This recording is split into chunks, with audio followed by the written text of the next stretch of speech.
하나님의 교회가 정말 샤론의 수소나 같이 그렇게 피어나야 할 텐데, 하나님의 교회가 사실은 어제 여러 가지로 본 대로 영이나 혼이나 몸이나 만신창이가 되었다는 거죠.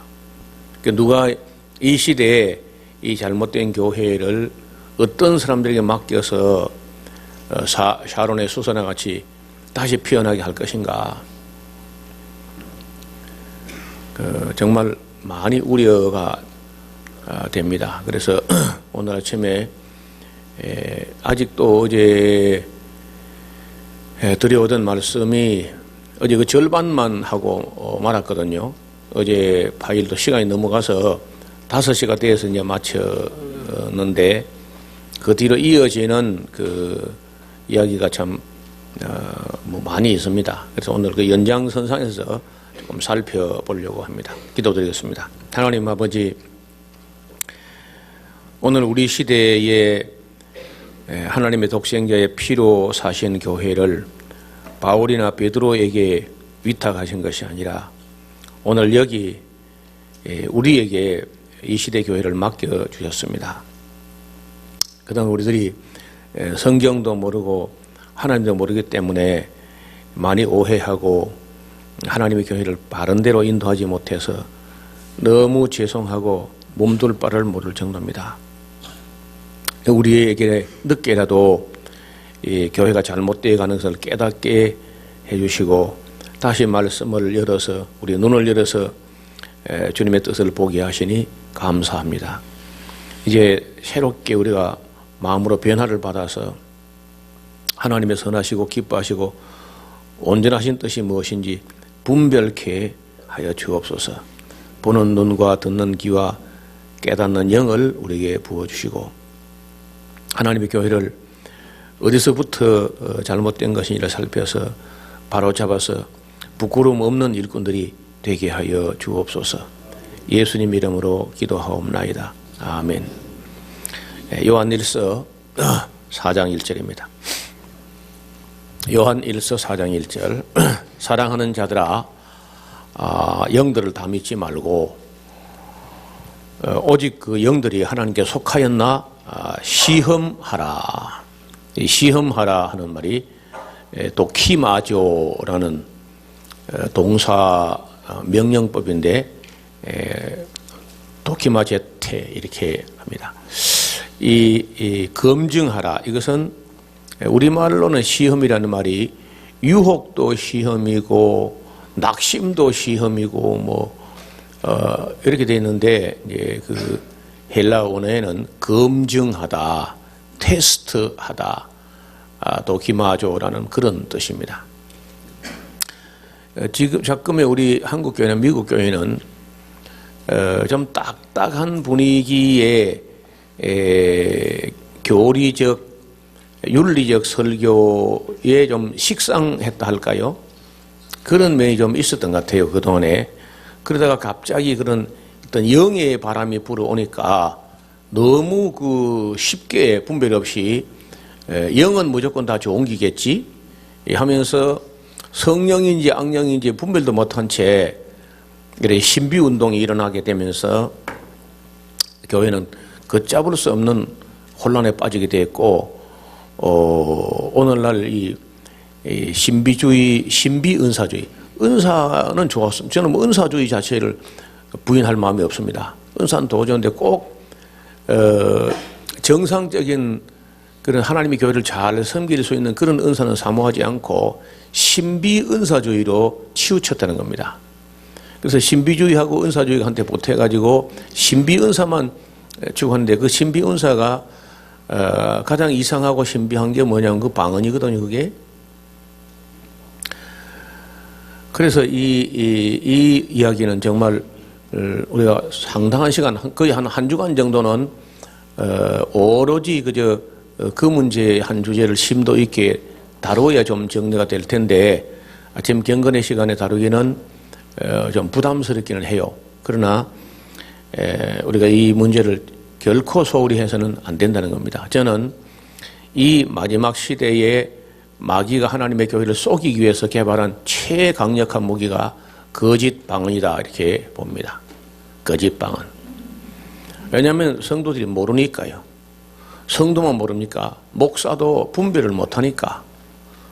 그걸 가지고 교회를 속이기에 가장 강력한 무기가 되고, 또 우리 이 마지막 때 교회가 무너지게 된다면 그 무너지는 이유는 두 가지로 봅니다. 하나는 윤리와 품위가 떨어진다는 겁니다. 윤리가 사라져버리고 품위가 떨어지고 사랑은 식어지고, 그리고 이 방언 때문에 결국 망할 걸로 봅니다. 거짓 방언은 사람을 무한대로 무작위로 무한대로 누구든지 속일 수 있기 때문에 여기에 대해서 우리가 충분히 분별력을 갖추지 못하면은 여러분 교회는 다 뭐 그런 말이 있죠. 죽을 쏘서 그저 쏟아가지고 개만 좋은 일 시킨다.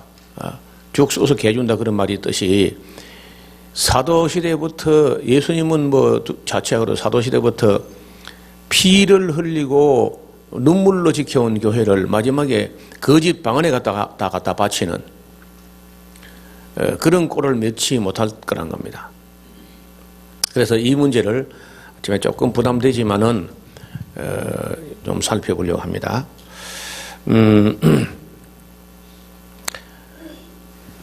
네, 고린도 교회부터 좀 살펴보게 되면은, 여러분 이 고린도 교회에는 굉장히 문제가 많았던 교회인데, 우리 성도들과 목사님들이 대체로 이 긍정적인 사고를 갖고 있는 분들은 무슨 생각을 하냐면요, 성경에는 무슨 말씀이든지 좋은 말만 있을 것이다. 성경에는 모든 교회는 좋은 교회였을 것이다.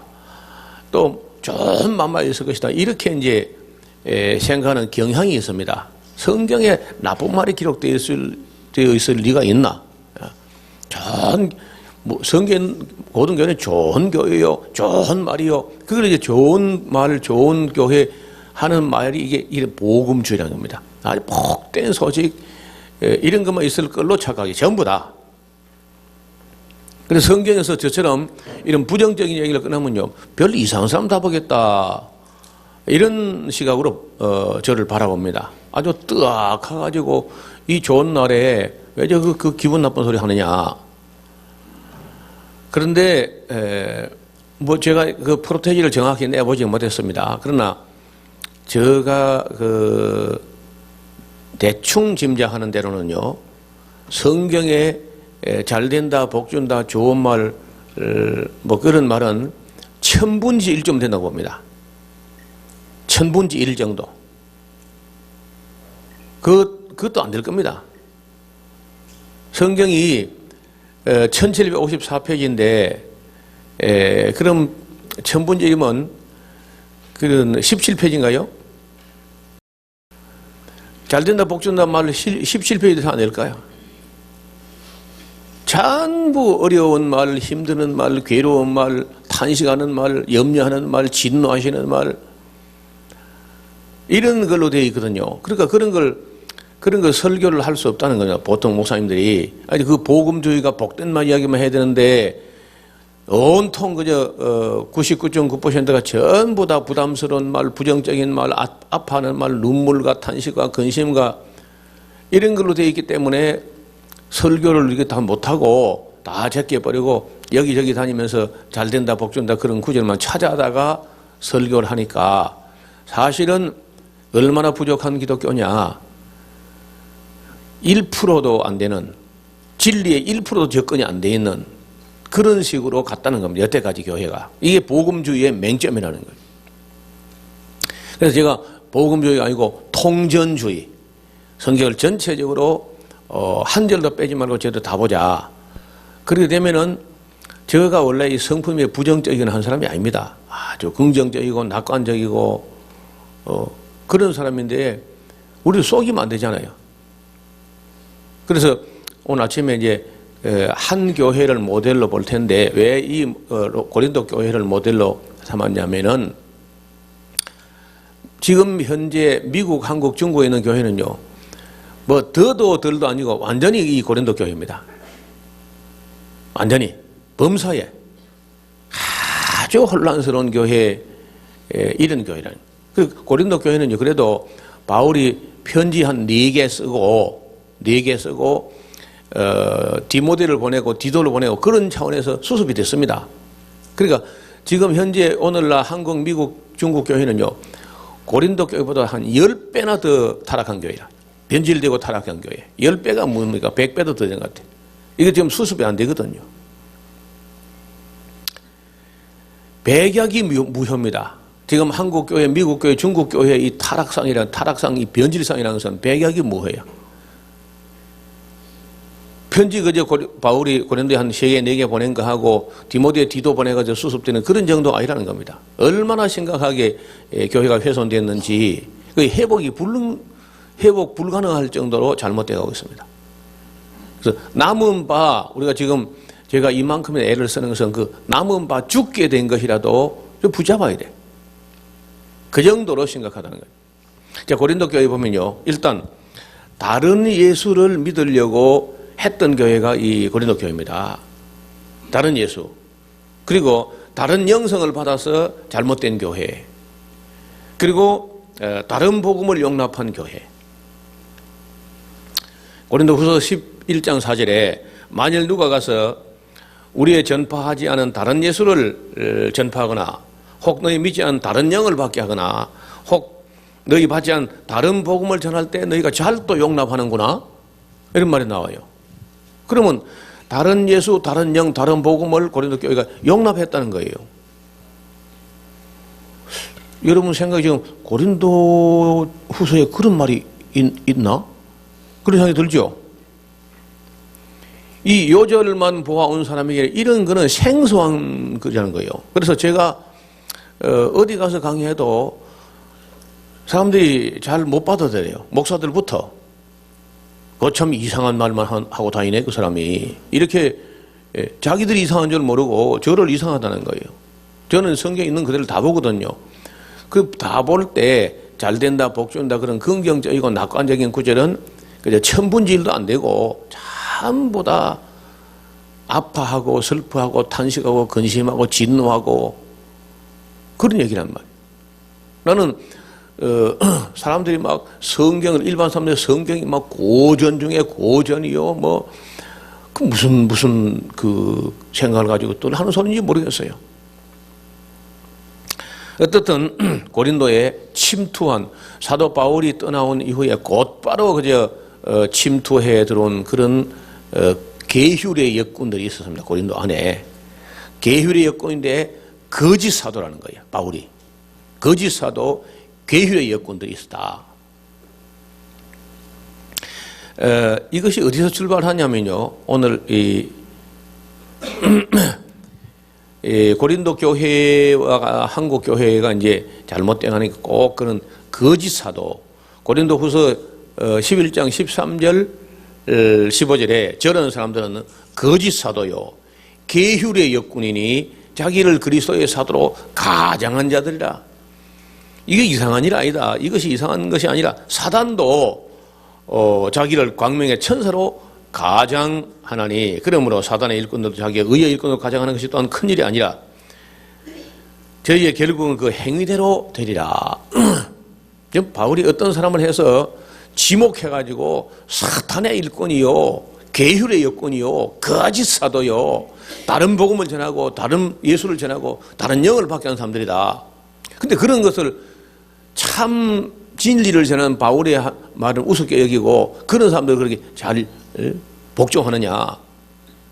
너희가 그들이 와서 너희가 뺨을 치려도 순종하는도다 하면서 그 온갖 부정적인 얘기를 하는데, 여러분 이 듣는 얘기 지금 전부 낯선 얘기죠. 고린도 교회가 그런 교회였습니다. 아무 분별력도 없고, 여러분 분별력이 없기 때문에 악령이 거짓 방언을 가져가지고 해방했는데, 바울은 지금 그 방언에 대해서 아직 바울이 거짓 방언한 걸 본 적이 없어요. 지금까지는. 근데 바울이 에베소로 온 후에 바로 고린도에 가서 악령들이 다른 예수, 다른 복음, 다른 영을 가지고 온 계율의 역군들이 거짓 방언을 가져왔는데, 바울이 그것이 참 방언인 줄 아마 착각했던 것 같아요.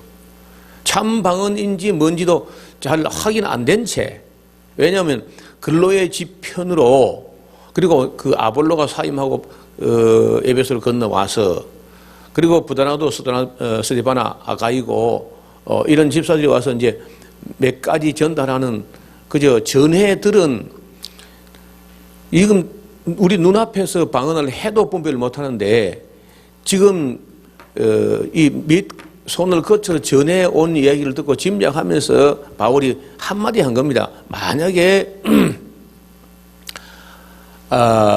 방언으로 교회에서 그 방언을 하고 있다면은 그 통역도 안 되더냐? 통역도 안 됩니다. 그러면 그 영이 하나님께 기도하는 것이 아닐까? 그런 짐작한 정도를 쓴 것이지, 고린도 교회에 그 바울이 그 교회가 염려되고 막 화가 이렇게 머리 끝까지 나가지고 쓴 것이 바울이 성경이 될 것이라고는 절대 생각 안 했을 겁니다. 진짜로요.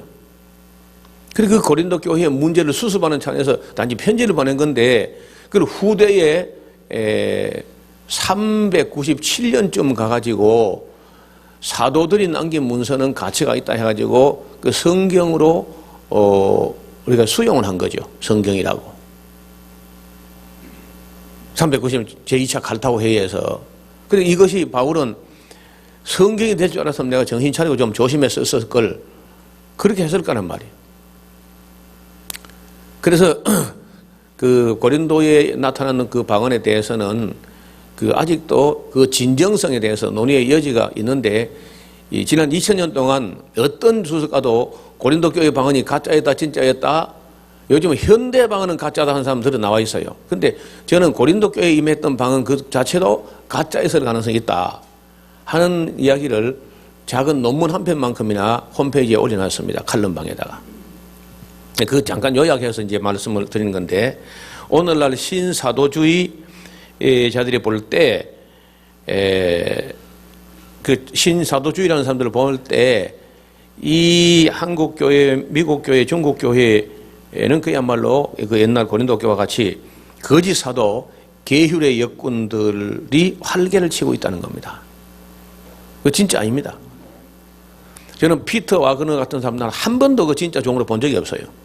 아무 줏대머리도 없는 사람이고, 그 사람 일생에 얼마나 그 시대의 흐름을 타면서 이랬다 저랬다, 이걸 강조했다 저걸 강조했다가, 뭐 교회 성장했다가, 무슨 또 지역 귀신론을 했다가, 자기 밑에 와서 공부한 사람들이 그러니까 피터 와그너가 뭘 가르친 게 아니고 자기 밑에 와서 공부하는 사람이 피터 와그너를 가르칩니다. 그러면 이 사람이 이렇게 말하면 그리 넘어갔다가, 또 다르게 말하면 다르게 넘어갔다가, 지금 이제 신사도주의 넘어간 거라. 그래서 수평적 사도 12명을 임명했다니, 지금 무슨 그 권한으로 이 시대에 와서 갑자기 1900년이나 없던 사도가 마지막 시대에 또 사도가 나타났다고? 여러분, 이거 입에 담을 수도 없는 소리입니다. 그래서 우리가 지금 그 성령의 역사인지 악령의 역사인지 를 분별을 해야 되는데, 지혜와 총명의 영이 구약에 나오는 성령이에요.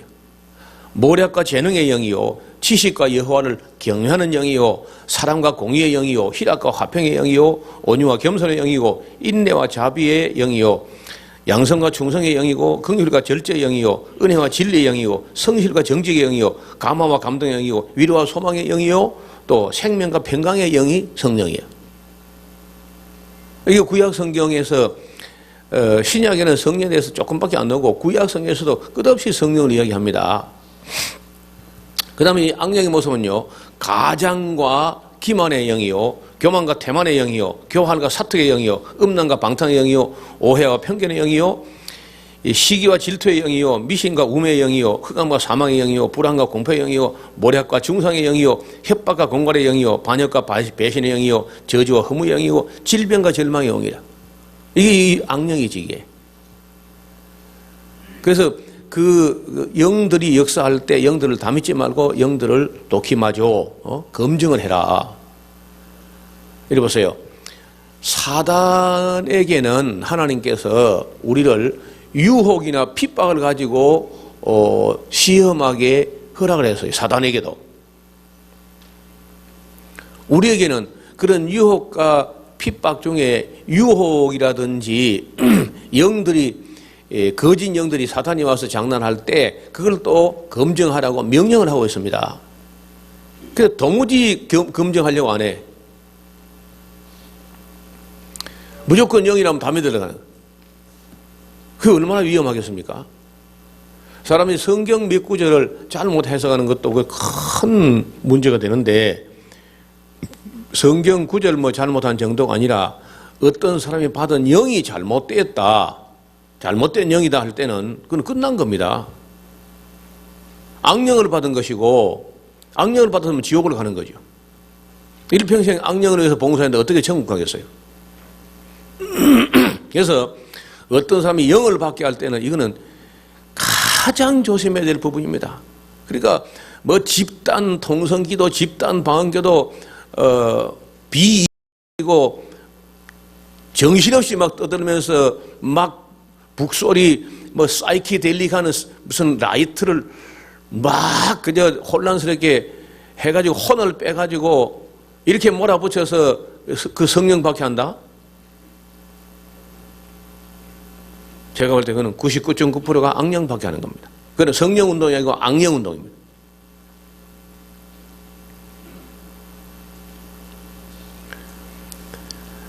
깊이 생각해야 됩니다.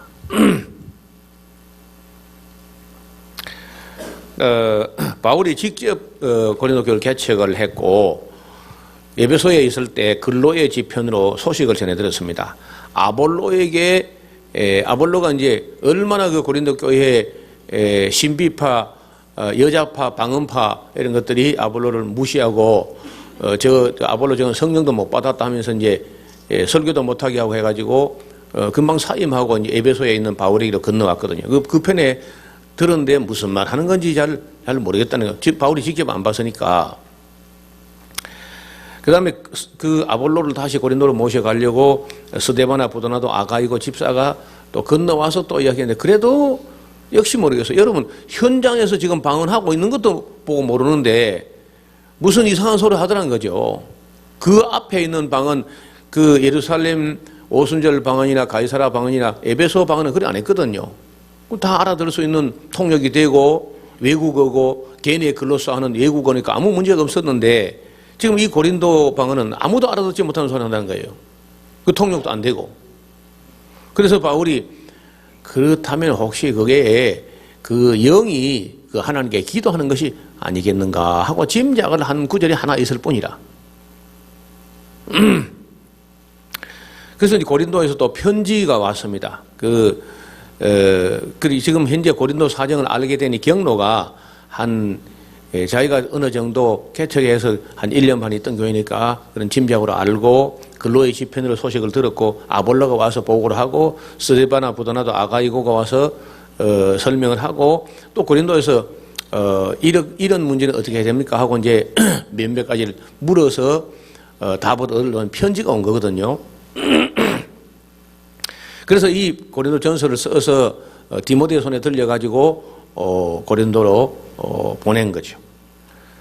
그 문제를 수습하려고. 문제는 이렇게 많이 있습니다. 파벌 간의 갈등 문제, 어떤 페루나 문제, 성도 사이의 송사 문제, 성도의 결혼 문제, 우상에게 드렸던 재물 문제, 사도 바울의 사도권 문제, 여인들이 머리에 수건 쓰는 문제, 주일 예배 후에 애찬의 문제, 여러 가지 은사 문제, 부활에 관한 오해, 연보에 대한 이야기 이런 10가지 정도 문제가 있었다는 겁니다. 그 중에 가장 심각한 문제가 이 은사 문제입니다. 은사도 은사는 아무 문제가 안 됩니다. 누가 병 고치는데 무슨 은사 문제가 되겠어요? 믿음의 은사인데 무슨 문제가 됩니까?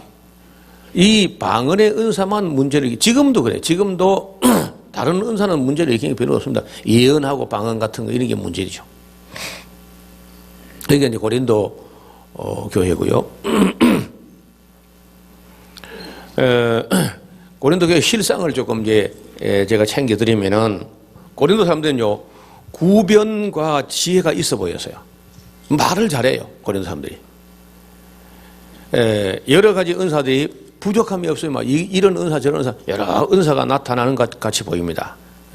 고린도전서 1장 7절에 근데 그 고린도 교회는 그 지혜와 구변과 은사를 가지고 다투고 있었다는 그걸 가지고 합력하여 선을 이룬 게 아니라 그런 게 다 다툼으로 되어 있어요. 그다음에 고린도 교회가 어느 정도 수준이냐면요, 그리스보하고 가이오 정도를 세례를 지었고 스데바나 집 정도가 세례받았고 세례받은 사람들이 제가 볼 때 5명, 10명 정도밖에 안 돼. 많아봐야. 그래서 아주 작은 교회고 아직은 어린 교회입니다. 스데바나 집 사람들에게 세례를 주었다. 그리스보 가이오 집 외에 세례 준 게 외에는 기억이 없다 하는 거 볼 때 아직은 작은 교회요, 어린 교회입니다. 또 너희를 택하심을 봐라. 지혜로운 자나 문벌 좋은 자가 많지 아니하다. 그리고 뭐 수준이 그 지혜로운 사람이 있는 것도 아니고 뭐 그 문벌 좋은 사람도 별로 없었어요. 바울을 고린도에서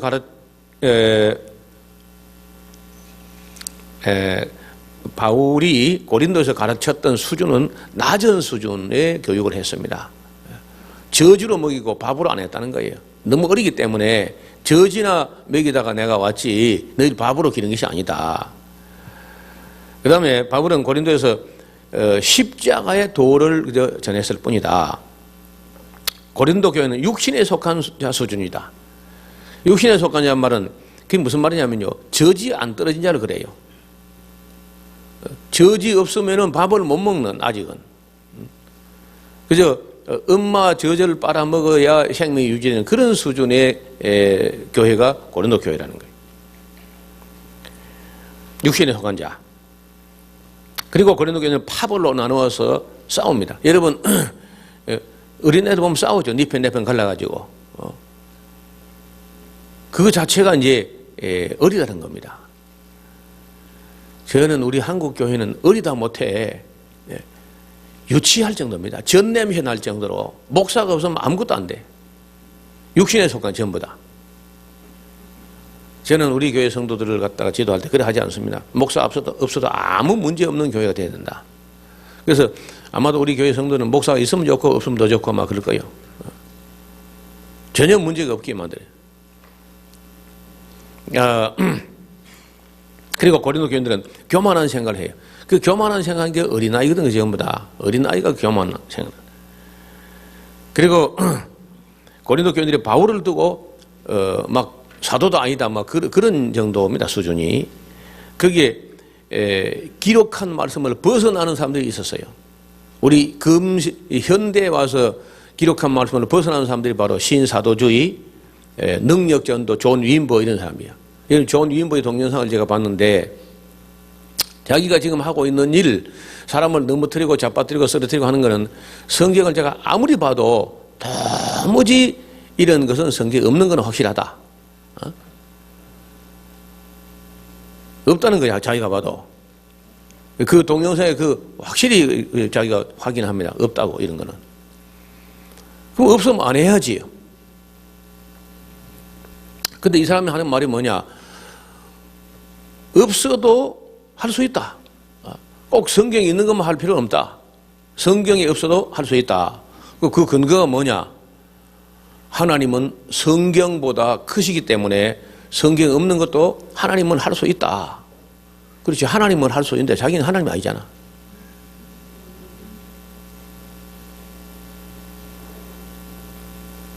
그 말도 안 되는 소리를 하는데 사람들은 그래도 뭐 그거 보고 또 아멘 하는 거다. 고린도에도 똑같이 기록된 말씀 밖에 넘어가지 말게 하려 함이라. 바울이 그런 말 항상 기록된 말씀 밖에 넘어가는 사람이 있는 거예요, 지금. 그 다음에 교만하고 배부르고 바울이 없는 곳에서 호랑이가 없는 곳에서 그냥 토끼도 왕노릇 한다더니 바울이 없어지고 나니까 별의 별놈들이 나와가지고 막 설치되는 막 교만하고 왕노릇하는 그런 교회입니다. 또 바울이 떠나갔으니까 다시 안 올 거야 하는 정도밖에 생각이 안 돼. 이런 바울이 고린도 그 뒤에 몇 번이나 방문합니까? 그래서 내가 다시 너희가 가지 않을 줄 알고 너희가 교만을 떨었다. 그렇게 바울이 지적을 합니다. 거기는 어떤 페류나가 또 있습니다. 페류나. 자기 아버지가 데리고 놀던 여자를 아버지 죽고 나니까 아들 녀석이 데리고 논다는 거예요. 그런 것도 정리하지 못하고 내쫓지 않고 있느냐. 이 교회 밖의 사람들이야 하나님이 판단하시지만 교중 사람은 너희가 판단해서 정리해야 될 거 아니냐. 한데 그것도 정리 안 하고 있던 교회입니다. 또 성도가 성도를 고소해서 추태를 부리고 있었고 불의한 자들이 꽤 많이 설쳐되고 있었습니다. 제가 이 구절을 다 찾아놨습니다. 결혼을 해야 된다, 하지 말아야 된다. 그걸 가지고 이제 옥신각신 하는 거예요. 그래도 초등학생도 그런 수준이 넘어서야지. 그 다음에 우상의 제물을 먹는 문제 가지고 문제가 일어났었고, 바울이 사도냐, 사도가 아니냐. 거의 뭐 사도가 아니다. 알아보니까 뭐 사도 12밖에 없다는데, 예? 지가 자칭 사도지, 그 프리랜스지 무슨 사도냐. 이게 말이 많았다는 거예요. 그 다음에 어떤 사람들은 하나님을 시험하려고 했어요. 그 바울이 우리는 그 옛날에 유대인들처럼 광야에서 시험하는 것처럼 시험하지 말자.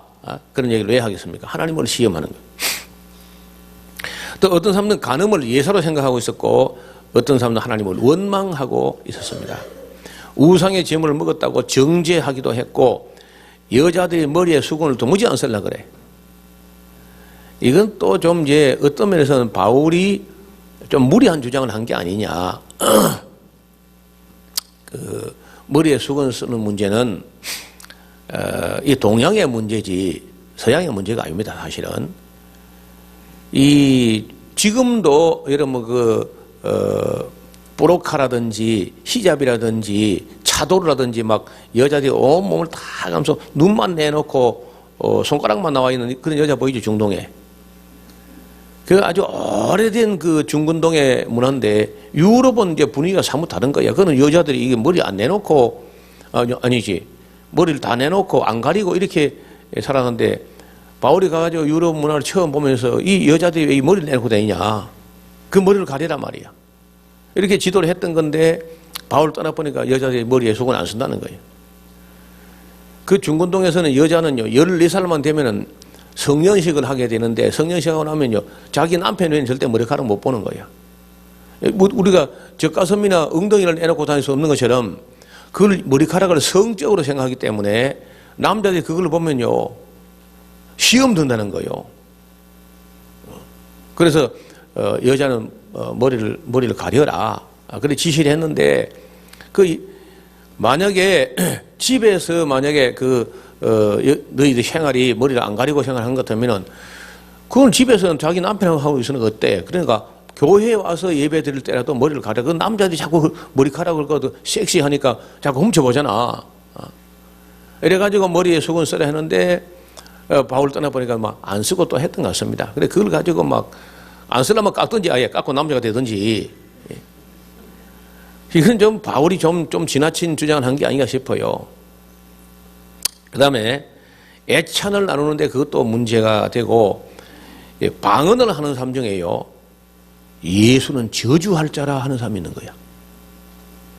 방언하는 사람 중에 어떤 이상한 영을 받은 사람 중에 저주할 자라. 근데 그것이 방언파 속에서 나온 것 같아. 그래서 그 고린도 후서 12장 1절에 보면요 폐일은하고 그 하나님의 영으로 말하는 자는 예수를 저주할 자라. 아나데마 예수스 그런 소리 안 한단 말이야. 그 고린도 교회 지금 어떤 영을 받은 사람이 예수는 저주할 자라고 하는 사람이 있는 거야. 아나다마 예수스 하면서.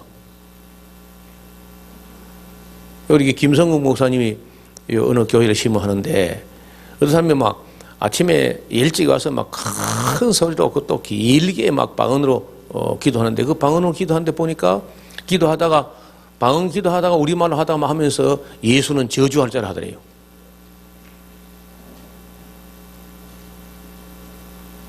최근 일이면 최근 일. 그리고 그 고린도 영이 이까지 왔는가 봐. 예수는 저주할 자라 하는. 그 다음에 그들은 방언을 못하면 성령을 못 받았다고 떠들기도 하고, 그래서 아볼로로 하여금 저는 하나님 병도 아니고 성령을 못 받았고, 뭐 그래서 결국은 이제 아볼로가 사임을 하게 되죠. 그리고 그들은 또 은사를 여러 가지를 받은 사람이 있는데 그 은사 주신 신들이 각각 다르다 이렇게 생각을 한 것 같습니다. 예를 들어서 말을 잘하면 머큐리 신의 은사를 받았다. 술을 잘 먹으면 바카스 신의 은사를 받은 것이고, 농사를 잘 지으면 세레스 신의 은사를 받은 것이고, 물고기 잘 잡으면 포세이돈 신의 은사를 받은 것이고, 이런 식의 생각을 갖고 있던 그리스 신화가 충만한 곳에 가서 이런저런 은사 나니까 자기는 더 높은 신, 더 좋은 신의 더 좋은 은사를 받았다, 이런 생각을 하니까 바울이 아니고 그거는 그리스식이고 이 기독교라는 것은 한 성령이 모든 은사를 나누어 주는 것이다. 그런 해명을 해야 되는 것은 오해와 착각이기 때문에 하는 소리예요. 그들은 자신이 받은 은사가 크다고, 자기 은사가 제일 크다고 또 떠들어대는 거죠. 사도들이 그 현장에 없을 때 그런 은사 운동이 또 벌어졌습니다. 사도 바울이 있을 때 같으면 전혀 그런 문제가 안 났을 텐데, 사도가 떠난 후에 그런 어떤 다른 예수, 다른 복음, 다른 영을 전하는 사람들이 와가지고 그런 운동이 일어난 걸 볼 때 고린도 교회 방언이라는 것은 그 방언의 진정성에 대한 재고의 여지가 있다는 겁니다. 그 다음에 대체로 여성들에게 이상한 방언이 나타나서, 그래서 여자들이 말썽을 일으키기 때문에 폐에 일어나고 여자는 교회에서 잠잠하라, 그런 말이 나온 겁니다. 또 여러분 지금이나 그때나 유럽 세계가 그 남구라파, 이를테면 그리스, 이탈리아, 스페인, 이게 이제 알프스 아니면 피레네 산맥 아래쪽을 이게 남구라파라고 하는데, 지중해 연변의 나라, 그건 전부 다 목의 사회입니다. 여성 중심의 사회예요. 지금도 그리스가 딸을 낳으면 아주 기뻐하고 즐거워하지만은 아들을 낳으면 아주 시무룩해지고 그래요. 그래서 그런지 이제 바울이 이 동양의 북의 사회라는 데서 이제 젖어 살던 사람이 그리스를 가가지고 여자들이 막 설쳐대고 여자들이 떠들고 하는 거 보니까 딱 정말, 그리고 여자들 뭐 바른 말 하면 좋겠는데 되지도 않은 소리 하면서 애를 먹이니까, 아볼로를 못 살게 굴고 하니까 폐에 일어나고 여자는 잠잠하라, 그렇게 한 거예요.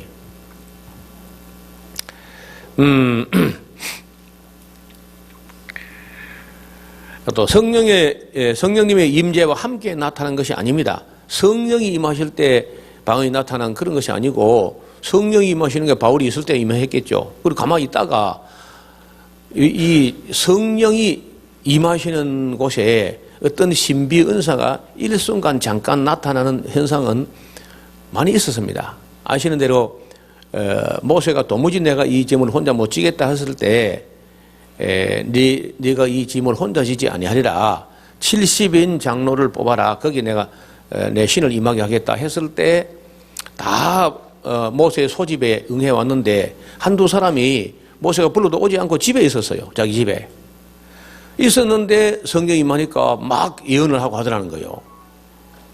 그러니까 여호수아가 와서 오 내 주여 금하소서, 이런 식으로 하다가 전부 다 지가 선지자라고 떠들고 나서겠습니다 한 적이 있잖아요.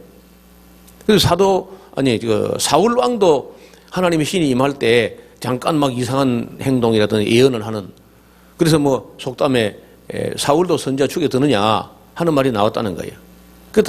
그 성령이 임할 때 잠깐 어떤 신비한 현상이 표적으로 나타나는 건 사실이나, 그것을 가지고 계속 방언을 해대거나 그래 안 했다. 우리 예루살렘 교회도요, 한 번 했지 계속 그들이 가서 말만 하면 방언이 나와가지고 현지 사람은 알아듣더라, 그런 말이 없습니다.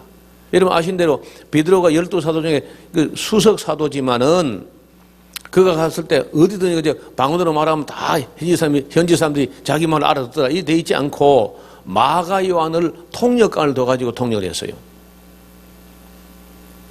그래서 이런 신비한 현상이라는 것은 특히 방언 같은 경우에 뭐 그런 예언 같은 경우에 표적이라는 거, 사인, 이것이 그 성령님이 하시는 일이라는 사인을 한번 잠깐 보여주는 것이지 계속해서 방언으로 그렇게 되어 있지는 않습니다. 역사적으로. 근데 얼마 전에 우리 교회 이충건 집사님이라는 분이 나이가 한 60 가까이 된 분인데 20년을 방언했다는 거예요. 20년을. 그리고 우리 교회 와서 이 성경 강좌 와서 그 방언이 가짜라는 게 들통이 난 거예요. 그래서 이분은 뭐 2시간씩 방언으로 기도하고 4시간씩 기도하고 했다는 거예요. 저는 옛날에 어떤 사람이 방언으로 7시간 기도했다고 극동방송에 나와서 자랑한 사람을 봤어요. 그래 내가 아무리 봐도 석연치 않다. 무슨 기도를 7시간씩 하냐. 하나님이 기도 길게 하는 거 제일 짜증나 하는데 뭘 7시간씩 하냐. 하나님이 그렇게 말을 못 알아듣나. 그런 식으로 생각했는데 최근에 와서 밝혀진 데로 같으면요. 그 방언을 2시간이나 4시간이나 7시간 하는 것은 기도한 게 아니라 악령이 그 사람 기도를 못하게 기도 해방을 2시간 받은 것이고 4시간 받은 것이고 7시간 받은 거예요. 그래서 내가 아무리 봐도 너는 하나님 아닌 것 같다. 성령이 아닌 것 같다. 나가라 하니까 그 속에 있는 악령이요. 자기 속에 있는 악령이 나보고 어디로 가라 하는 말이냐 하더래요. 그거 나보고 물으면 어떡해. 네가 알아서 가야지. 저 지리산 땡중에게 가든지 하든. 그건 우리 편인데 이미 내가 그거 왜 가냐 하더래요. 그럼 바로 들통나서 바로. 절간에 중들은 이미 우리 편인데 내가 그거 왜 가냐. 어디 갈 건데 하니까 교회 가야지. 교회 왜 가냐. 교회 할 일이 많거든. 그러는 거예요.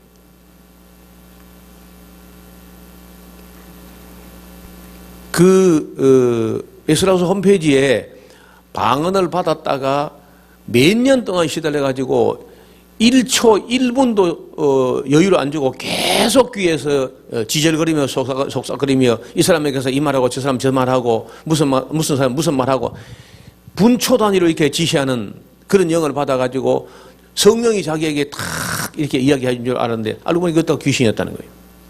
그런 사람 간증이 그대로 제가 한자도 안 꽂히고 이름만 그 누구 빼거나 이래 해서 올려놨습니다. 얼마나 많은 방언 들리는 것들이 가짜인지. 그 다음에 방언을 하는 사람들이 자랑하고 교만했다. 여러분 사도 바울이 사랑은 자랑하지 아니하며 교만하지 아니하며 하는 것, 그 말은요, 너희가 지금 하는 꼬라지가 도무지 사랑으로 하는 게 아니다. 그 방언 받은 것들이 교만하고 자랑하고 그 아볼로를 멸시하고 불의를 기뻐하고 자기를 스스로 신령한 자라고 생각하고 온갖 여러분 고린도전서 13장의 사랑장이 아닙니다. 방언 부정장이라. 사랑이 없는 방언을 부정하는 이야기가 그게 13장이라고. 근데 그 12장은 은사장, 13장은 사랑장 그리 보는 것 자체가 성경을 못 봤다는 겁니다. 12장, 13장, 14장까지가 이 방언 은사의 문제성을 지적하는 내용 전체가. 다만 아직 바울이 가서 직접 눈으로 확인을 못했기 때문에 그 방언을 금하지는 못하게 하면서도 석연치 않아 합니다. 바울이. 근데 만약에 바울이 가봤다면요, 당장 그만을 했을 거라. 얘는 다 가짜다 그러면서. 그래서 바울이 가서 그걸 금하고 없앤 게 아니라 디모데가 갔는데 수습이 안 됐습니다. 디모데 가서 울고 왔어요. 그래서 그 뒤에 디도를 보내가지고 수습하는 이후에 고린도 교회 방언은 사라졌습니다. 완전히. 아니 그게 성령 은 사람 계속 가서 방언을 해야지 왜 사라집니까? 그리고 2세기경에 몬타누스파라는 이단에게 잠깐 이상한 방언을 했다가 그 길로 1700년 동안 완전히 없어졌습니다. 그리고 최근에 와가지고 19세기에 와가지고 몰몬교 대성당, 그 미국의 유타주의 솔트레이크 시티에 있는 몰몬교 세계 본부 대성당 헌당식 할 때 몰몬교 장로들에게 집단으로 방언이 나타났었다 하는 게 고작입니다. 그리고는 오늘날 이 오순절 아주사 글의 웃음 부흥회라든지 이런 게 이 말세의 마지막 때에 갑자기 나타난 거예요. 그 다음에 35번에 방언을 하는 자들이 아볼로를 멸시했습니다. 아볼로가 다시는 안 가려고 그래요. 제발 가라고 권하지만은 갈 뜻이 일절 없다 하는 얘기를 합니다. 아볼로가. 고린도전서 16장 12절. 방언하는 사람들이 불의를 기뻐했습니다. 12장 6절. 방언하는 여자들이 전혀 사랑으로 하지 않았습니다. 16장 14절. 너희 모든 일을 사랑으로 행하라 제발 하고, 또 누구든지 주를 사랑하지 않는 저주를 받을지어다. 이런 고린도전서에 바울이 결론을 말할 때요, 주를 사랑하지도 않으면서 방언한다고 까부르면 저주를 받을지어다, 그렇게 하고 있다고. 사람의 말과 천사 방언을 할지라도 사랑이 없으면 아무것도 아니다 하면서 주를 사랑하지 않으면 저주를 받을지어다, 이런 서신인데, 우리 모두가 다 대부분이 성경에는 좋은 말만 있을 것이다 해가지고 사랑은 언제나 오래 참고 막 아주 부드럽게 감동적으로 부르고 있는 거예요. 이런 바울은 지금 불꽃 튀기는 질책을 하고 있는 거예요. 불꽃 튀기는 질책을. 그러니까 편지를 요절 그렇게 보지 말고 통전적으로 제대로 읽어보면은 바울이 전부가 책망하는 거야. 심지어 그 11장에 있는 우리가 보통 성찬식 할 때 예전문이 있잖아요. 내가 너에게 전한 것은 주께 받은 것이니, 주 예수께서 잡히시던 밤에 잔을 가지고 축사하시고, 그 성례식 예전문, 그것도 내가 볼 때 아무리 봐도 어줍잖아. 왜냐하면 바울이 그것도 되게 질책하는 거거든요. 주의 몸을 분별하지 못하고 먹는 것은 자기 죄를 먹고 마신가 하면 호되게 질책하는데, 그걸 앞에 다 잘라버리고 그러다 성찬식 예전문을 쓰고 있는 교회가 이 정도로 우리 기독교 전체가 말이 없다는 거예요. 저는 그 성찬식 예전문을 쓸 때 복음서에 예수님이 직접 하신 말씀 인용해요.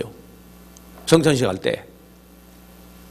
그거 할 데가 없어가지고 복음서에 버젓이 나와 있는데 예수님이 직접 하신 말씀이 있는데 그 제쳐놓고 바울이 고린도교회 제일 책하는 책만 그걸 앞뒤 잘라가지고 갖다 그 예전문으로 쓴다는 게 그 어쩌지 않은 거 아니에요?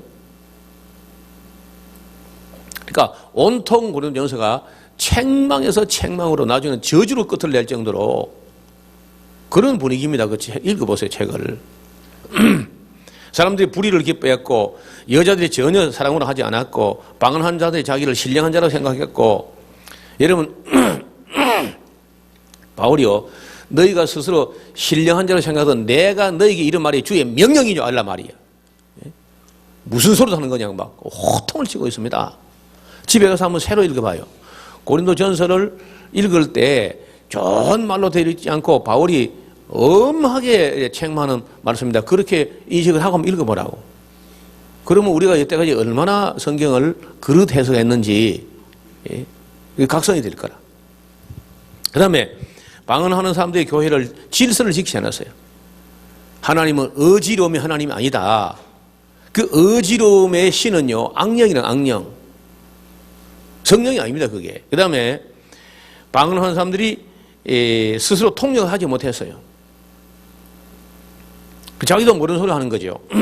그 다음에 방언하는 사람들 자신도 무슨 말 하는지 알 수가 없었습니다. 방언을 하는 사람들이 무례하게 했어요. 여러분, 사랑은 무례하게 행치한다 그러면 사랑 이야기하는 거 아니고, 너희가 방언을 하는 사람이 성령의 영, 사랑의 영으로 한다면 어떻게 아볼로라는 목회자에게 그렇게 무례할 수 있느냐. 그러니까 사랑으로 안 한 거 볼 때 너희 방언이 가짜라 그 말이거든요. 사랑과 성령은 무례히 행치 않는다. 얘는 무례한 중에 무례한 게 넘어뜨리고 잡아뜨리는 거야. 하나님의 형상을 그렇게 무례하게 하는 그런 악한 일이 어디 있습니까, 여러분? 하나님의 형상을 넘어뜨리는 건 하나님의 형상을 모독하는 거죠. 실상을 모독하는 거지.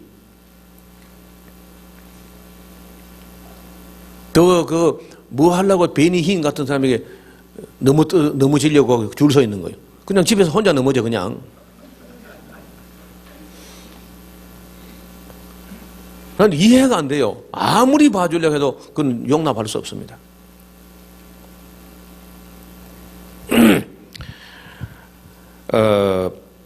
무례히 행했다는 거죠. 그 다음에 방언하는 사람들이 자신의 유익만 생각했다. 사랑은 자기의 유익을 그렇지 아니하며 안 해야 되는데 그래 했다는 거 아닙니까, 지금? 자기의 유익만 구하는 게 어린애 수준이거든요, 전부 다. 그 다음에 다른 은사는요, 그래 하지 않습니다. 여기 바울이 말하는 여러 은사 중에 다른 은사는 자기의 유익만 생각하는 그런 은사가 없는 거예요. 방언하는 사람만 그래.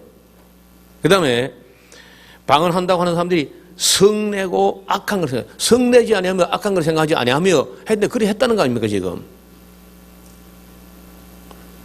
그걸 사랑장으로 보지 말고 그 방언 은사 받은 사람들이 어떻게 했는가를 지적하면서 그렇게 하면 안 된다는 얘기를 지금 하고 있는 거거든 지금.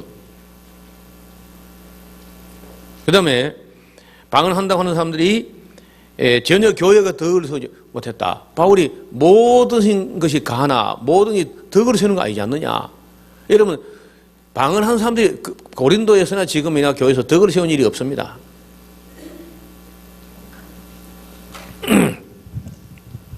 그 다음에 방언하는 사람들이 전혀 참을성이 없어요.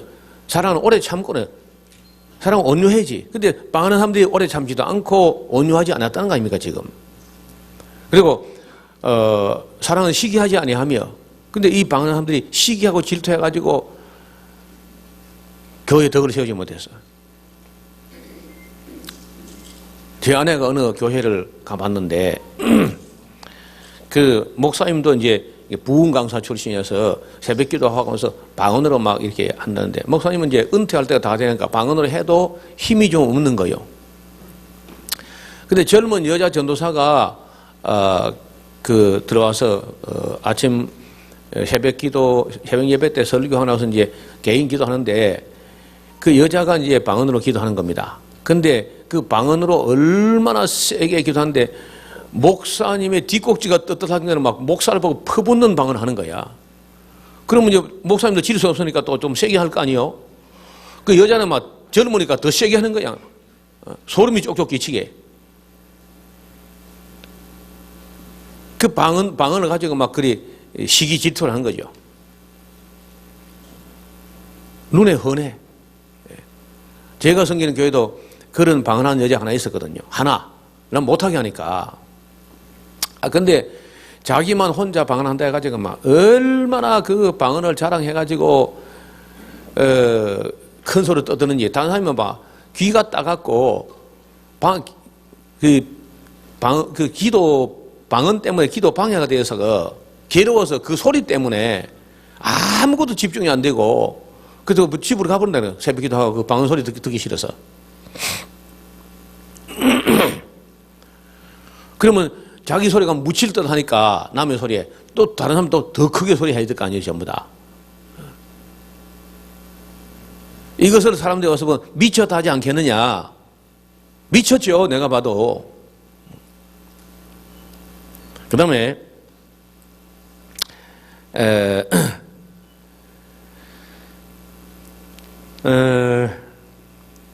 시기 질투하고 방언하면서 주님을 사랑하는 마음이 없었습니다. 고린도에 임한 방언은 알아들을 수 없었어요. 이들은 교회에 덕을 세우지 못하고 있었고 통력이 없음에도 방언으로 떠들어대었습니다. 고린도에서 특히 여자들이 문제가 되었습니다. 그리고 고린도 교회는 몸의 부활을 인정하지 않으려고 하는 사람들이 대부분이고, 그래서 바울은 이 문제를 염려하면서 디모데를 보냈습니다. 걱정을 했어요. 또 디모데 보내면서 제발 이 디모데를 멸시하지 말고 두려움 없이 너희 가운데 지나게 해라. 그리고 아볼로는 다시 고린도에 안 가려고 그랬어요. 얼마나 그 고린도 교회 못됐는지. 지금은 갈 뜻이 일절 없단다. 그리고 바울은 주를 사랑하지 않는 자들에게 저주가 있을지어다 하고 저주를 퍼부을 정도로 고린도 교회 못됐다는 거예요. 디모데 가서 애를 썼지만 해결되지 않았습니다. 바로는 고린도 교회에 여러 차례 편지를 보냈습니다. 두 개만 있는 게 아닙니다. 고린도 후서도 어찌 보면 편지 두 개가 한테 연결된 것 같고, 고린도 전서 앞에 고린도 전전서가 있고 그게 다가 아닐 수 있어요. 외경 중에 바울과 고린도의 왕복 편지라는 외경이 있습니다. 바울과 고린도 사이에 얼마나 험악한 편지가 오고 갔는지를 바울은 요거 내가 가면 너희 용서하지 않을 것이다. 막 그렇게 진노하고, 고린도 교회는 막 바울이 또 사도가 아니라고 이제 또 이렇게 막 공박을 하고, 그 계율의 꾼들이 있는 교회, 그런 교회가 고린도 교회. 그러니까 바울이 처음에는 편지를 담담하게 썼는데 고린도 후서 때는 막 격정을 다 토로할 정도로 그렇게 격한 어조로 쓰고 있다는 거예요. 그 다음에 58번째, 디도가 가서 문제를 해결하여 교회는 안정을 찾았습니다. 그리고 문제를 일으켰던 인물을 철저하게 징벌을 했습니다. 고린도 후서 2장 6절에 보면요. 그 후에는 고린도뿐 아니라 어디서도 방언은 끝나게 됐습니다. 다시는 나오지 않습니다. 그 이후에 기록된, 그 고린도에서 기록된 로마서의 그 은사를 다룰 때, 로마서 은사 다룰 때 보면요. 방언은 빠져 있습니다. 바울이 아마 의식에는 다시는 방언을 갖다 은사 취급을 안 해야 되겠다 했던 것 같아요. 이런 걸 볼 때 지금 우리 한국의 오순절 교단이나 지금은 잘 모르는데 옛날에 성결교가 좀 심해서 성결교 되게 했거든 그런 것도.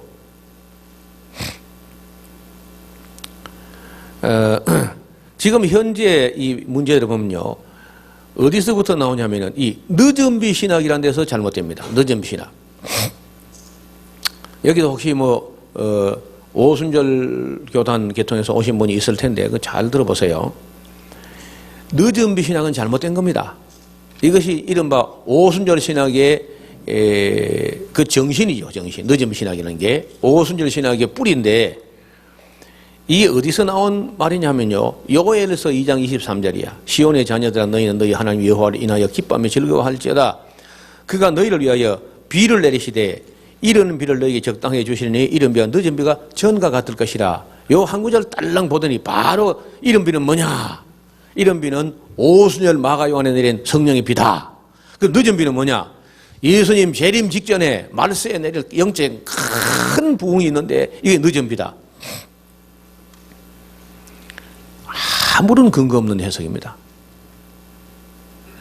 요엘서 2장 23절에 이른 비라 하는 것은 씨 뿌릴 때 오는 하늘에서 물방울 떨어진 거가 비라 그래요. 그때나 지금이나. 그 다음에 늦은 비는 뭐냐? 결실기 오는, 지금 요때 오는 이게 마지막 비입니다. 늦은 비. 이스라엘 나라는 밀보리 농사가 주농사이기 때문에 밀보리 파종할 때 오는 비를 이른 비라 그래. 가을에 와요. 밀보리 파종할 때. 밀보리는 가을에 심거든요. 그리고 그 결실기가 3월, 4월에 우리보다 한 달, 2달 빨라요. 이스라엘이. 그래서 3월, 4월에 결실을, 알을 튼실하게 해서 결실기에 비가 옵니다. 이걸 늦은 비라 그래요.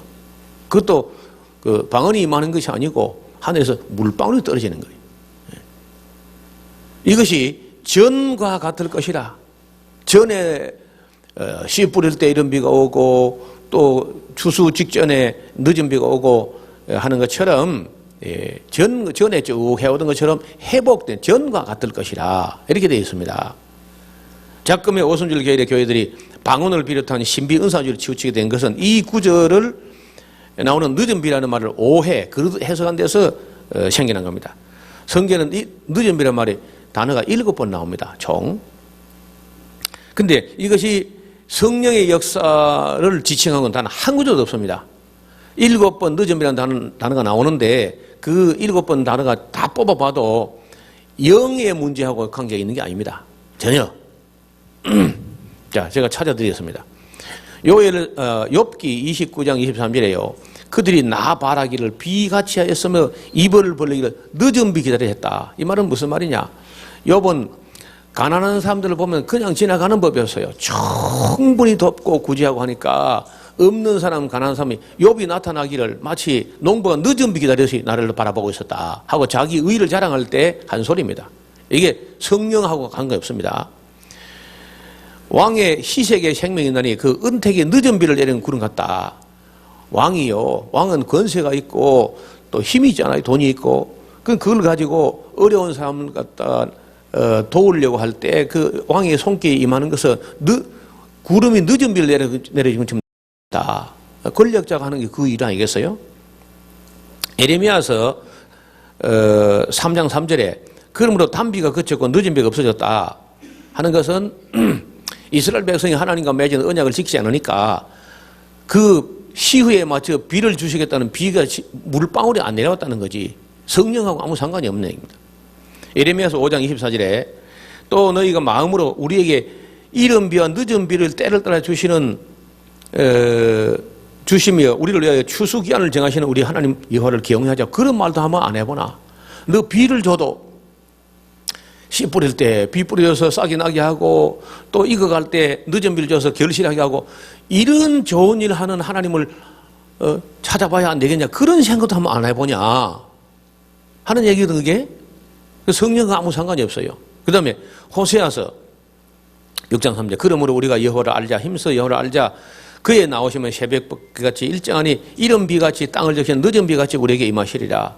그러니까 이 말세에 그런다는 것이 아니고 호세아 당시에 사람들에게 하나님이 임하시게 늦은 비처럼 우리에게 임하시게 우리가 회개하고 여호와를 알자 찾자 구하자 그런 얘기예요.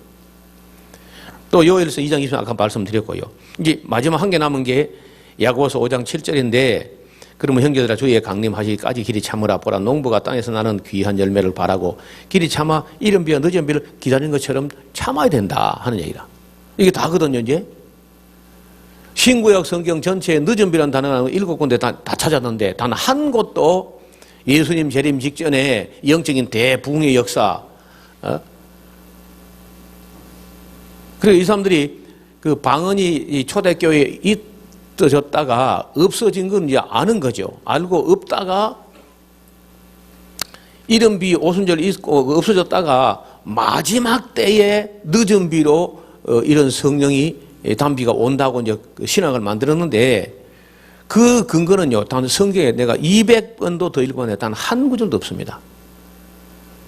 예수님 오시기 직전에 늦은 비는 없고 예수님 오시기 직전에 성령이 임하는 것이 아니라 악령이 이 온갖 이적과 기적을 행해가지고 할 수만 있다면 거짓 그리스도 거짓 선지자가 택한 백성까지 미혹하게 되리라 이렇게 되어 있습니다.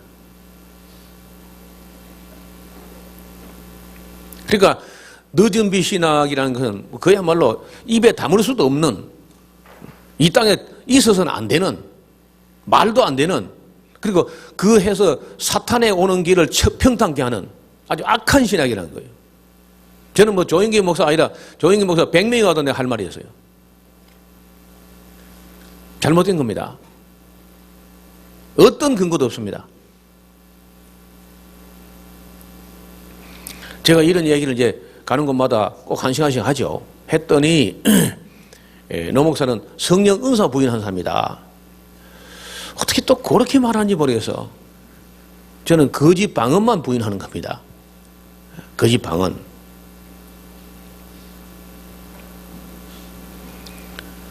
여러분 거짓 방언을 분별할 수 있는 좋은 기회가 한번 있었습니다.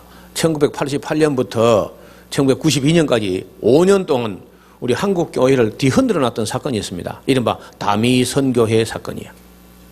그때 부산의 여고생 권미나라는 여고생하고 서울의 숭인동의 하방익이라는 남자 학생인데 처음에 이 둘이 이제 주목을 받기 시작했어요. 이 방언을 하는데 방언을 하고 통역을 하는데 방언을 하고 통역을 하고 그걸 설교를 해요. 통역 설교를 방언 통역 설교. 근데 그 내용이 뭐냐면은 92년도 10월 28일 자정에 예수님이 재림한다는 겁니다. 그게 그냥 설교가 아니고 무슨 종교 사기꾼이 장난치는 게 아니라 여고생이 무슨 종교 사기꾼이 되겠어요. 그 순수한 아이에게 순수한 영에게 순수한 성령이 임해가지고 순수한 예언을 하는 것 같아. 그러니까 사람들이 주목을 할 수밖에 없죠. 어떤 목사가 그랬으면 안 믿었을 겁니다. 저 종교 사기꾼이다 이렇게. 그런데 어린애가 무슨 종교 사기 실만 믿겠어요. 여고생이 중학생이 또. 그래서 이제 믿기 시작해가지고 이장님이라고 하는 이장님씨라고 하는 당시에 이끌어가던 목사가 이 진주 성결교 출신입니다. 그 성결교도 방언을 그 당시 많이 했죠. 그래서 이 사람이 실력도 있어요. 그 현대인의 성경 번역위원이고 영어도 잘하고 그랬거든요. 그래서 그뿐 아니라 그 처음에 이제 둘이 있는데 자꾸 늘어납니다. 이 방언하는 사람들이. 그 임파테이션이라는 말을 쓰지 않았는데도 그 방언의 영이 쓰나미처럼 몰아가지고 한국 땅에서 정확하지 않지만 줄을 잡아서 10만 명 이상입니다. 10만 명 이상이 5년 동안에 그걸 추종하고 방언을 하는데 우리 교회에서도 한 가정이 거기 넘어갔어요. 제일 열심파가. 넘어갈 때 교회학교 아동부 부장이었는데 교회학교 아동부를 데려갔어요. 거기를. 담임선교를. 하는데 그 애들이 다 방언이 받아온 거예요. 그러니까 새신자나 초신자나 불신자나 애나 어른이나 남자나 여자나 거기 갔다 하면 그냥 방언이 터져요. 그리고 그 통역하는데 그 10만 명 정도가 받은 방언이 다 가짜였거든. 통역도 가짜고 방언도 가짜야. 근데 이거는요, 랄랄라, 할렐루야 이런 게 아닙니다. 굉장히 유창하고 누가 봐도 언어 같아. 왜냐, 딱 통역하는 길이하고 그 방언하는 길이가 비슷하게 순차 통역을 하는데요. 저도요, 까딱 너무 알았어요. 제가 지금도 젊은데 그때는 많이 젊었거든요. 20년 전이니까. 또 젊다 못해 어리고 분별력이 없었어요. 제가 그때만 해도. 제가 분별력이라는 말을 쓴 게 그 사건 이후입니다. 그래서 제가 한 번은 어떤 교수를 제가 아주 존경하는 교수를 찾아갔어요. 모르니까 제가요, 이 아이들이 방언을 하면서 통역하는데 92년도 10월 28일 예수님 오신다고 합니다. 이런 뭐 종교 사기꾼이 아니고, 혹시 이것이 정말 성령이 하시는 일일까요? 하고 어떤 교수님 제가 찾아갔어요. 그 교수님이 아니다는 거예요. 암만 방언을 해도 그건 아니다. 근데 아니다 해도 나는 이 교수도 뭐 모르는 거 아니냐. 혹시 이 교수도 방언도 못하는 분 아닌가. 그래서 고민이 되더라고요. 제가요. 그때 이제 한 5년 동안에 교인 한 가정을 제일 열심판을 뺏기고 나니까 다윗이 뭐 자기 양을 뺏기고 사자를 따라가고 곰을 따라갔다 하는 심정이 이해가 되더라고요. 목회하면서 제일 자존심 상했던 때 그때가 돼. 근데 아무리 돌아도 안 들어오는 거예요. 그래서 그때만 해도 제가 계시록을 풀지 못했을 때인데 계시록도 모르지, 방언이 나타나는데 이거 뭐 이거 진짜인지 가짜인지 알 수가 없지, 교인 한 가정 뺏겼지. 그리고 뺏기고 이 사람이요, 온 교인 집집마다 신방하면서 담임선교 데려가려고 하는 거다. 그럼 뭐 나하고 이 사람은 이제 싸움을 해야 되면 성도를 사이 놓고, 그게 얼마나 힘들겠어요. 그래서 그때는 방언 놓고는 내가 이걸 좀 더 두고 봐야 알겠고, 하는 짓이 아무리 봐도 아니야. 그리고 그때는 제가 무슨 생각했냐. 자, 이쯤 됐으면은 한국교회 점잖게 있는 신령한 어른들이 아니다, 그런 게 아니야. 계시록은 이렇게 되어 있다 하면서 누가 어른이 참 나타나가지고 신령한 어른들이 교통정리를 좀 해주고, 이때야말로 어쩌면은 악화가 양화를 구축한다고 숨어있던 어른이 나타날 때가 아니냐 하고 기대를 했다니까요. 그런데 놀랍게도 기대한 건 아무 의미도 없고, 그 홍역을 다 칠 때까지 정말로는 이렇게 되는 것이고 계시록은 이렇단 말 하는 분이 단 하나도 안 나오대요. 그때 서울의 마라나타 예언연구원의 손기태 손기태인지 그런 한 그 박사가 이 잘못됐다 하면서 무슨 얘기 했느냐. 시한부 종말론, 그 당시에는 모든 그 교회가 시한부 종말론을 잘못했다 이래 하더라고. 그밖에 없어요. 그 말 외에는 아무도 못하고, 그 손기태 박사만 뭐라고 하느냐. 7년 대환란설 성경에 없고 공중재림 지상재림 그런 거 성경에 없다. 그렇다고 성경을 뭐 계시록 해석한 건 아니고, 이분이 말한 것은 세대주의 종말론이 잘못된 것이고 환란 전 휴거 이런 거 없는 것이고 7년 공중 혼인잔치 그런 것도 없는 거고 지상재림 이런 거 없다. 그거 있으면 누가 찾아와라. 한 구절 찾으면 1천만 원 상금을 주겠다 하더니 그 사람이 그 말 한 거 외에는 아무것도 없이 그냥 지나갔어요. 그 홍역을 다 치르고. 그래서 제가 딱 이맘때인데 92년도 이제 10월 달에 예수님 온다고 하는데 이때야 딱 감나무 이파리 필 때 날짜를 제가 기록 안 해놨습니다. 이때에 이제 새벽 기도를 마치고 딱 이 시간쯤 되는 것 같아요. 이쯤 되면 새벽 기도 마칠 때인데 마치고 집에 들어가서 너무 피곤하고 막 그 성도 하나를 뺏기는 거 잠을 잘 못 자요. 막 얼마나 속이 상하는지. 그러니까 잠도 못 자고 새벽 기도하면 또 더 피곤하고 눈이 토끼 눈처럼 빨그래 해가지고 너무 피곤해서 새벽 기도 마치고 들어가서 한잠 더 자야 되나 말아야 되나 하는데 마지막 나팔 하는 그 세미한 음성이 마음속으로 어떤 울림이 있는 거예요, 속에. 누구 잘나다가 새로 있나가지고 컴퓨터를 켰습니다.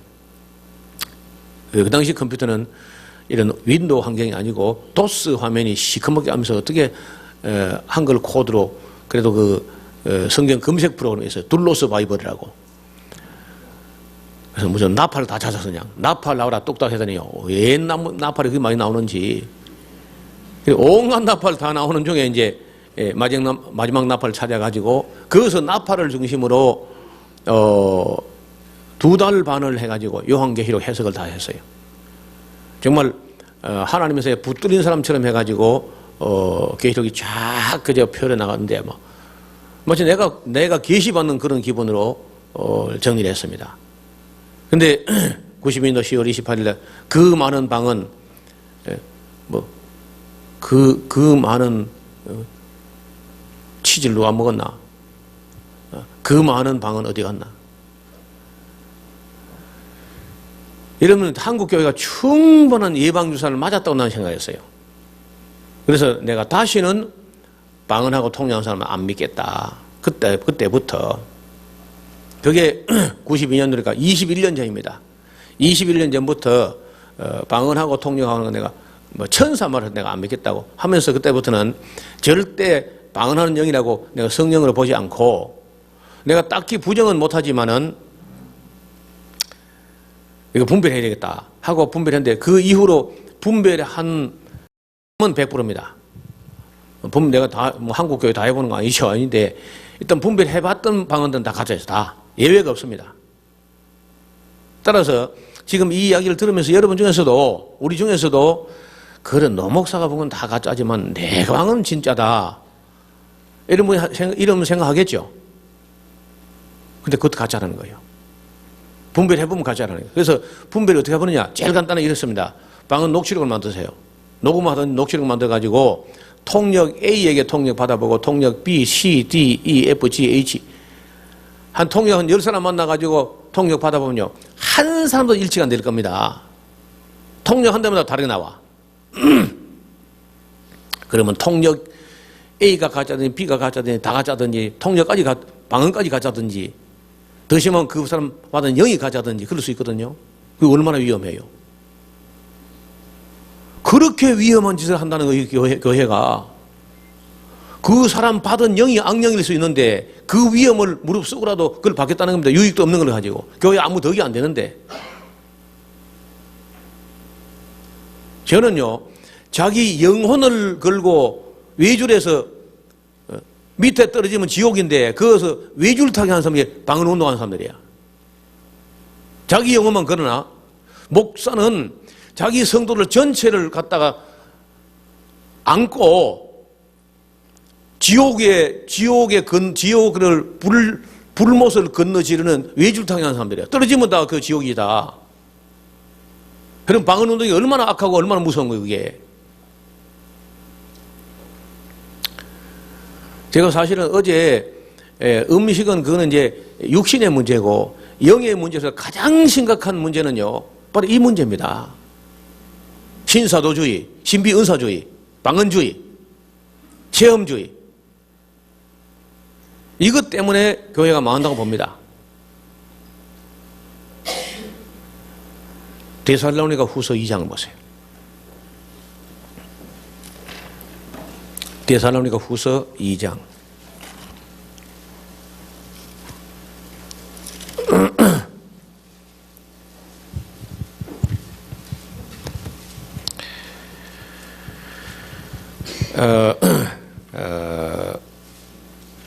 8절입니다. 그때에 그 마지막 때 예수님 오시기 직전에 불법한 자가 나타나리니, 신령한 자가 임하는 게 아니고 성령의 늦은 비가 임하는 게 아니고 불법한 자가 나타나리니 주 예수께서 그 입의 기운으로 저를 죽이시고 강림하여 나타나심으로 피하시리라. 그 적그리스도 중에 적그리스도들이 아니고 그 적그리스도 단수입니다.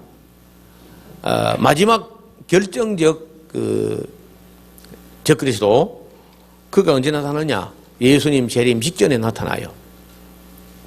그는요, 그 적그리스도는 늙어서 자연사 하는 게 아닙니다. 늙어서 자연사가 아니고 재림하시는 예수님 손에 제거되는 거예요. 그러면 그 적그리스도가 나타났다 할 때는 정말 예수님 재림이 임박한 거죠. 자, 그 악한 자, 9절 보세요. 그 악한 자가 어떤 식으로 임하느냐? 그 악한 자의 임함은, 악한 자는 적그리스도입니다. 임함은 사단의 역사를 따라서 모든 능력과 표적과 거짓 기적과 불의의 모든 속임으로 멸망한 자들에게 임하리니 이는 저희가 진리의 사랑을 받지 아니하며 구원함을 얻지 못합니다. 그 다음에 이러므로 이러하기 때문에 하나님께서 유혹을 저희 가운데 역사하게 하사 거짓 것을 믿게 만들어버려. 하나님이. 그거 왜 그렇게 하느냐? 믿게 하시면 진리를 믿지 않고, 진리가 성경 말씀 아닌가요? 진리를 믿지 않고 불의를 좋아하는 모든 자로 심판받게 하려고 쓰레기통이에요. 쓰레기통 같은 이단과 사이비 신비주의를 만들어가지고 너희 쓰레기통은 진리 안 좋아하는 쓰레기들은 이제 쓰레기통에 와서 있거라 하고 쓰레기통 같은 신비주의 이단을 만들어가지고 그거 빠져있으라는 거예요. 심판받게.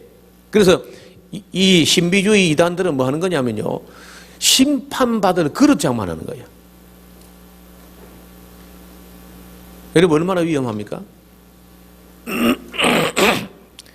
진리의 사랑을 받지 않는 사람들,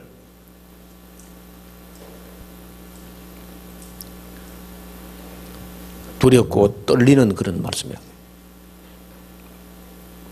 다시는 그런 때 끼고 그러지 말고 하나님 말씀을 정직하게, 성경 가르칠 시간은 모자라지 않던가요? 항상. 언제 딴 갈 시간이 없어요.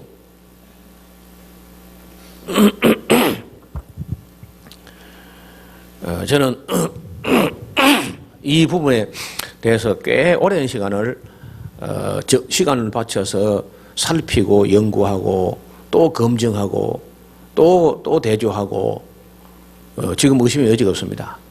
지금 한국교회나 미국교회 쓰나미처럼 몰려오는 이런 뭐랄까, 싸구려 성령.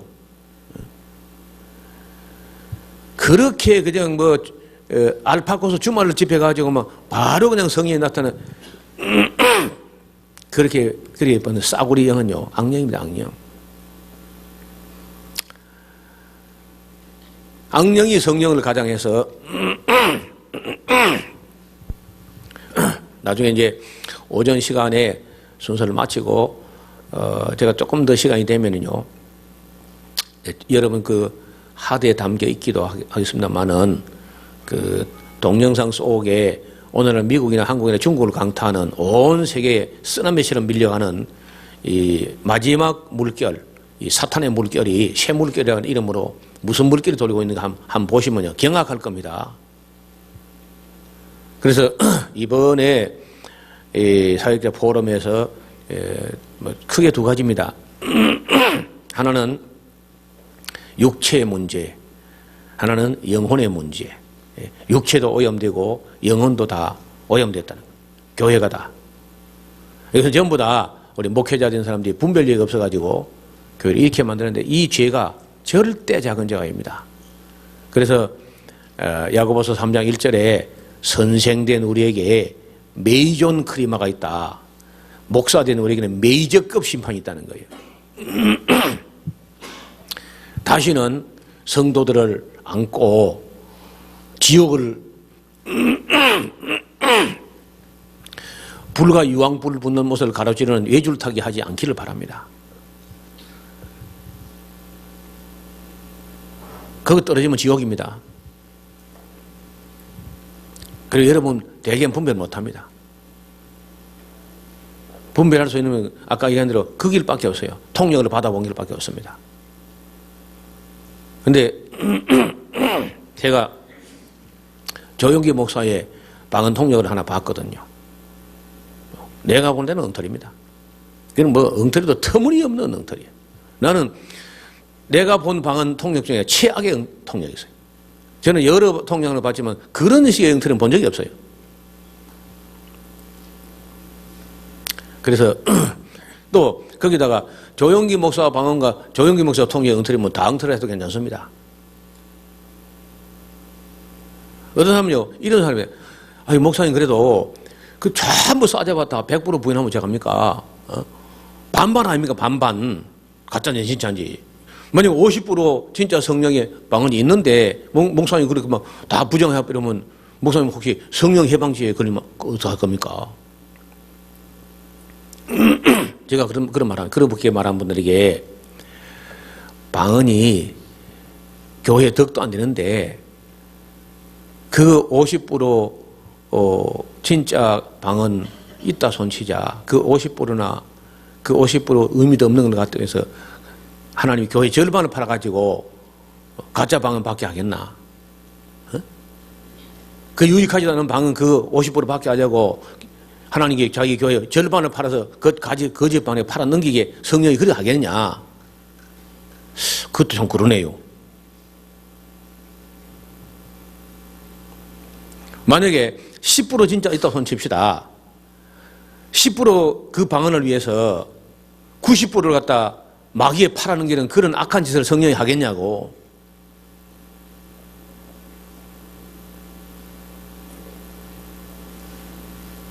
저는 그래서 지금 오늘날 방언은요 100% 가짜라고요. 내가 믿는 건 자유니까 여러분 하든지 말든지 그건 알아서 하십시오. 저는 그렇게 생각해요. 그러니까 문제는 여러분도 저와 같은 분별 의지를 가지고 분별해보자는 거예요. 그래서 분별도 혼자 하는 건 힘들잖아요. 제가 한 20년간 분별해 왔으니까 그걸 좀 참고하자는 겁니다. 참고해서 제발 그 성도의 영혼을 안고 목회자들이 불과 유황 불못을 가로지르는 외줄타기 하지 말자는 거예요. 알도 못하면서 말이에요. 자기도 분별을 못하면서 그거 얼마나 위험한 거예요. 모험할 게 따로 있지. 그거는 자기 전재산 걸고 무슨 도박하는 그거하고 비교가 안 되잖아요. 이건 뭐 전재산이 얼마 되겠어요? 그런 건 아무것도 아니야.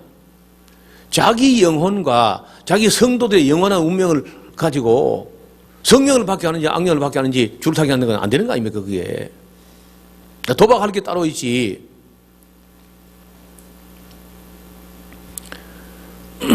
그래서 정말 심각하게 고민해야 됩니다. 그런데 이렇게 말하는 사람 한국에 제가 알고 있는 나까지 제가 아는 데는 4사람이에요. 저까지 4사람. 이 지금 방언이 굉장히 위험하다 한 사람 4사람이 있습니다. 내가 아는 데는 그래요. 더 있겠죠. 더 있는 내가 아는 데는 그래요. 나머지는 전부 방언 못 받아서 목사도 방언을 받아야 또 성도를 넘어뜨려야 좀 권위가 설 텐데